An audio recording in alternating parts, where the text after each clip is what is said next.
I was on the front page of the Red Eye, which is the Chicago Tribune owns it, and it's the free paper that everyone picks up as they get on the train, with a subheading, Gender versus Anatomy.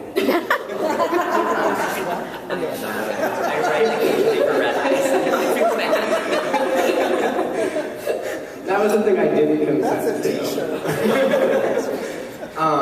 So yeah, that was awkward. I was on the train and I was like, oh god, thousands of people in Chicago are looking at me right now and they know this thing that really isn't relevant to me as like a person who's pretty gender fluid and gender queer and, you know, doesn't have a gender versus anatomy frame of my life.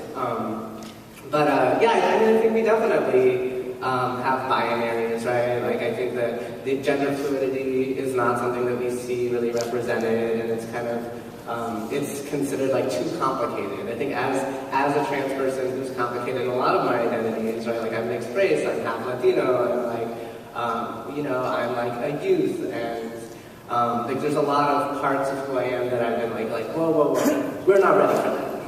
Like, what is a better, you know, so I think that I'm wondering, like, am I supposed to wait until we are ready for that? Am I just, like, not allowed to be, like, truthful or honest about who I am in the media?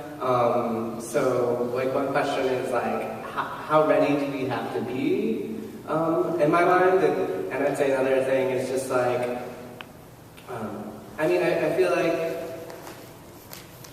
we need a lot of different people, and, like, that's the bottom line. To me, I'd say, like, I think it's really disturbing. We also don't see a lot of, like, trans people of color, right? And we don't see trans people of color except for being murdered sometimes, and even then we hardly care.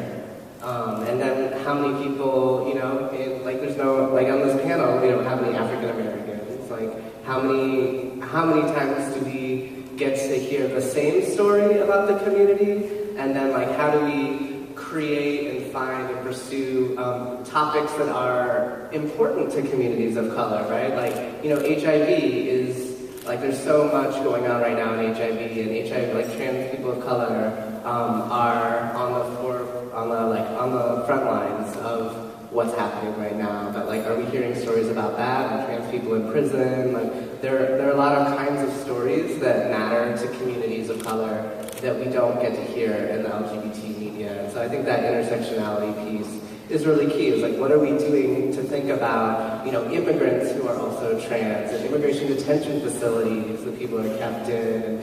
And I just feel so frustrated because I'm like, how is it that, like, we're at such this basic level that we can't even begin to talk about so many issues in the community because it's like, oh, well, that's not, and, like, we see Chaz Bono because he's famous, and he's, like, the daughter of someone famous. Right. I want to bring one question before we go to questions sensitive to time, because we talked a lot about words, and of course we all know that words matter. What about photographs and pictures and images that accompany those words? I know that one of the biggest things that people ask is, oh, can I have a picture before? You know, can we speak to that? And why that's inappropriate? Yeah, I've made it a policy that just no matter the news outlet, anyone who asks me for a before picture, I go, you know, I don't think the story's gonna work, and that's a good policy. And there have been a number of major outlets that have asked me for that. And it's not that I care about my before pictures being up, but just this how sensationalized, you know, that is, and it frames being trans as this. You are solely defined by your journey from one stage in your life to another. I mean, everyone has these journeys, you know. Like, can I see a before picture where you're 3 months old, and then, oh my God, look how old you look, you know? Like, everyone changes throughout life. I mean, oh, you got more feminine as time went on. Oh, you got more masculine as time went on. Like, why are we amazed by this? Going back to Cleveland, I think it was a Cleveland Plains dealer, where they reported about Betty Skinner, and said, well, legally changed her name from Brian Skinner in 2002, and there was a picture of Betty and Brian. And what did that accomplish? I do not know. I really do not know. On the other hand, I mean, again, I'm looking at, like, those people who are public figures and who transition, like, it's unavoidable. I mean, I would love, on some level, to be able to go back and destroy all of the footage from all of the Cubs and White Sox pregame and postgame shows I used to do. But that is impossible. And so, I've been seen by thousands of, the Ditka mustache, it's part of my permanent record. It's there. It's a fact that I cannot erase every image, and I'm not going to try. It's like, that's, that was me when I made my best shot at being a guy, because that was what was expected, but it wasn't who I was. Who I am is who you see. And so, that's just me coping.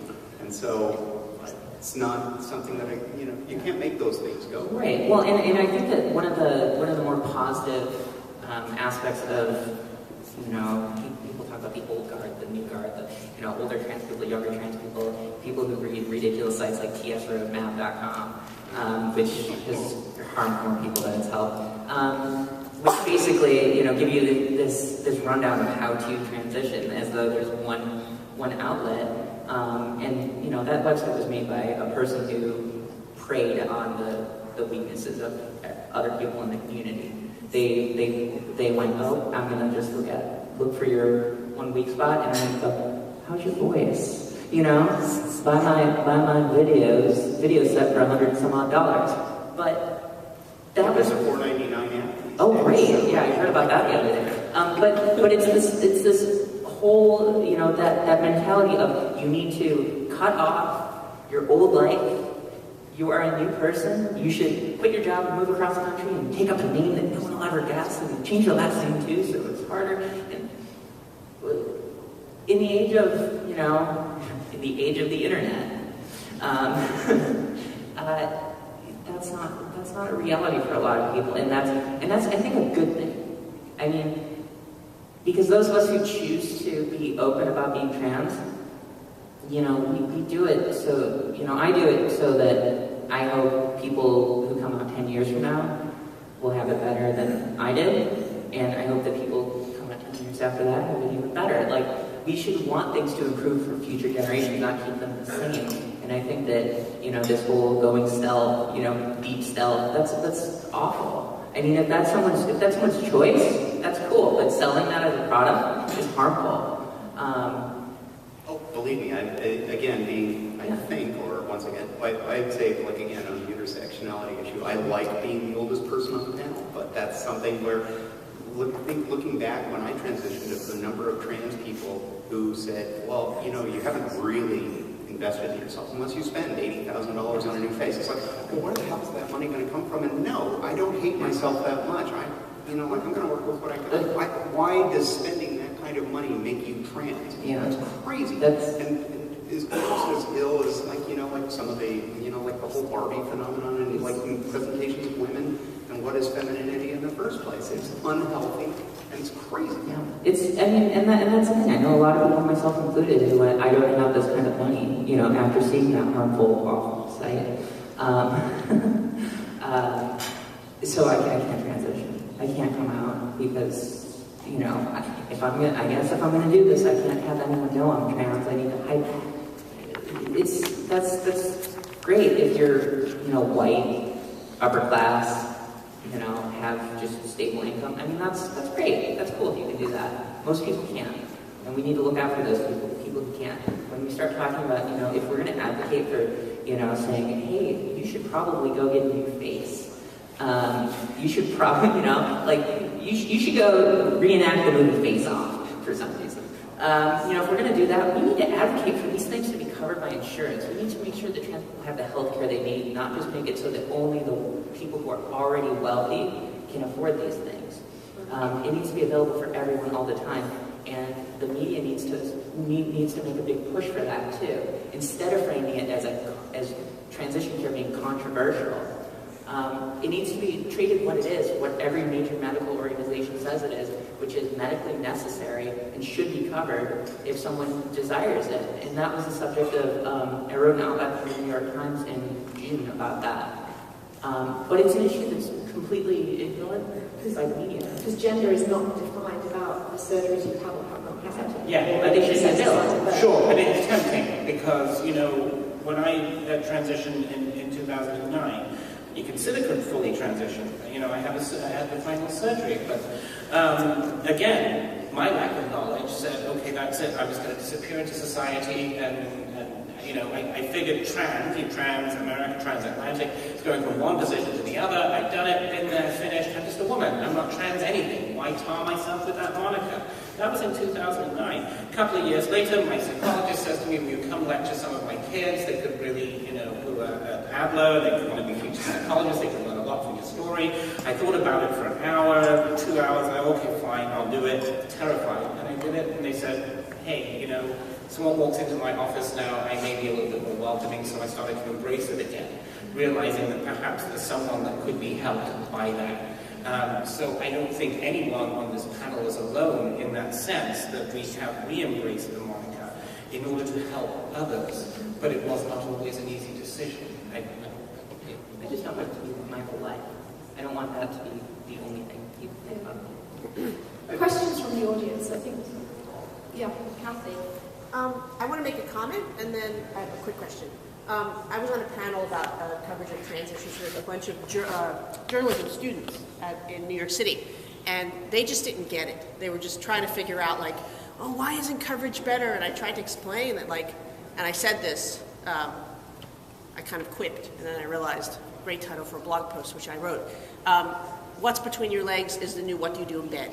So it sort of feels like when they were covering gay and lesbian issues, 10, 12 years ago, that was always the question. We were distilled into, you know, how do you have sex? Like, oh, how do two women or how do men? And now that's kind of where it is. Right, exactly. How do those pieces fit? They don't have to. Anyway, you know, that's what it's been distilled to very much. And I think that it's really hard for us, those of us who have a deep understanding of these issues, to grapple with. It's that basic. And it's even, I think, that basic in the LGBT media in some ways. My question to y'all and to y'all is there's an issue that I've worked on for a number of years, which is transgender children and adolescents. And I'm talking from ages, 2 and 3 through adolescence and young adulthood. I see so much more coverage of that in the mainstream media than I do in the LGBT media. And I wonder why that is. They've been very reticent to sort of pick up that topic. I've written a lot about that topic, about the topic of transgender children, and I mean my reason for championing that topic is it really comes back to my own struggles growing up, and I want things to be better for kids. So I've covered these issues, and I've highlighted the positive stories of parents that are being awesome, like Debbie Jackson is a woman who just gave this awesomely powerful speech, and it was on YouTube, and it generated so many clicks, and that was covered by LGBT media because it drove traffic. But Walters was covering this years ago. Exactly. So, I feel like it's this reluctance to embrace the cause of trans children comes from a place of maybe being afraid of being associated with, one of the things that LGBT journalists have had to push away from for decades has been this idea that somehow they're pedophiles or that they're child predators on children. So I think that this idea of a sensation, children that are often unfairly sexualized and sensationalized by other media outlets, they're afraid to touch that subject for fear of it coming off as endorsing some sort of,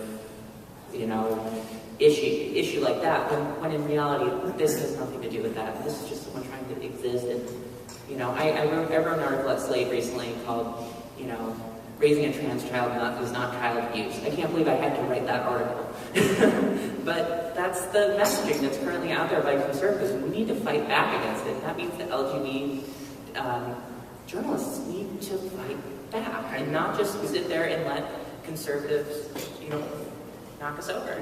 The other issue I would stick at is that, some of it is just not going out and, finding these stories. I mean, when you talk to trans kids of color, in the Chicago public school system, their experience, even though, as a matter of public policy, Chicago public school system has very trans-inclusive policies, and the state of Illinois has what is about 90% of the right policy on, trans inclusion in school activities, including team sports.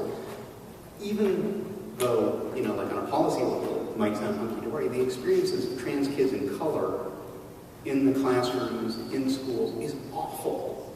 And it's awful in part because the teachers don't know their own policies. The administrators don't know their own policies. There's no dissemination, there's no implementation of what is, wise public policy. And so this kind of, issue where you have these kids coming out of the school system saying, it was horrendous, it was awful, that contributed to the 75% number that, Gretchen cited.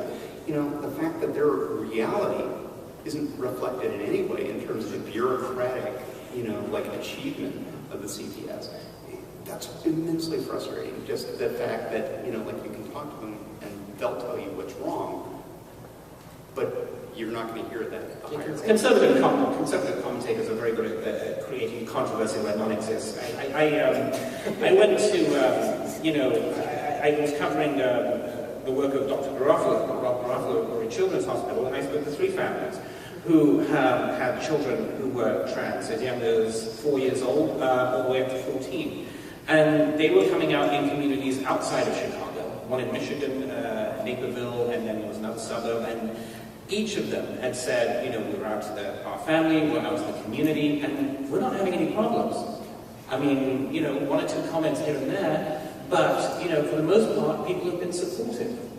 So, again, I think sometimes we run into this issue where people are saying, we automatically assume trans is going to be by its nature controversial, but in a sense it's not. Some of these families are having an easier time. I was shocked when I wrote them, when I spoke to them, that they weren't having an easier time. We have a couple more minutes. I'm going to get